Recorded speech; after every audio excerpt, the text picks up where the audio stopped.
Hmm.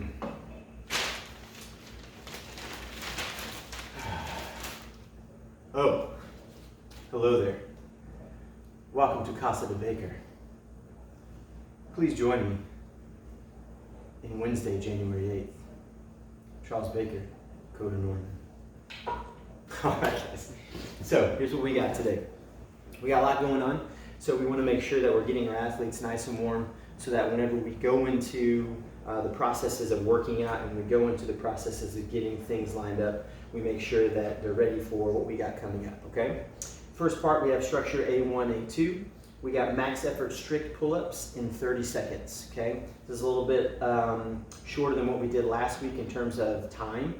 We're trying to bang out greater than or equal to 12 reps. That's the goal at least. So we want to make sure that our athletes are nice and prepped and ready for those pull-ups. And we want to make sure that they're trying to get some sort of scalar version to where they can get right at or above 12. It's going to be difficult in 30 seconds. They're going to have to move fast.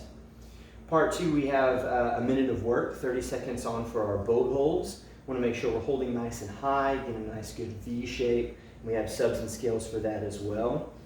Maybe 1 foot in, maybe not trying to go into a hollow position as opposed to a boat hold, which those two are different. And then a 30-second move into a flutter kick. Okay, this is going to be difficult, especially coming in from an ISO hold that we have for our boat holds. So make sure athletes are prepped and ready for that. Our workout for the day, we have 5 rounds. Guys, we have a 30 calorie row. Ladies, we have a 20 calorie row. Moving into 20 gorilla rows. Make sure you check out Bryce's video on the spreadsheet. Has a good depiction of what a gorilla row is. We want to really make sure they kind of look like a silverback gorilla in terms of back nice and flat, legs bent, not hinged at the hip too much. That's going to be 20 alternating, so that will be 1 in each hand going back and forth. And then finally a 50-meter kettlebell farmer's carry. Now this says kettlebell. We're okay with them using dumbbells, but one thing you need to keep in mind is the weight distribution for a kettlebell and dumbbell are different. When you're holding a kettlebell, that weight is going to be directly straight down from your hand. You're going to be able to stay in alignment with your spine and body. And when you're holding a dumbbell, it gets a little bit different due to the fact that that distribution is out and down.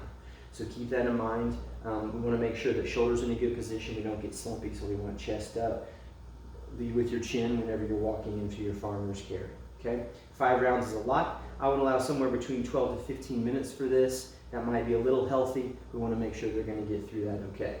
Anywhere between probably 12 to 15 minutes for this first part as well. 4 rounds, you give them each 3 rounds, or 3 minutes per round. That would be somewhere in the 12-minute range. Transitioning from this to things, you're going to probably have to direct the boat holds and the flutter kicks to make sure that they're doing that correctly. So I would allow anywhere between 12 to 15 minutes. That gives you anywhere between half an hour to 25 minutes for your whiteboard talk and warm-up.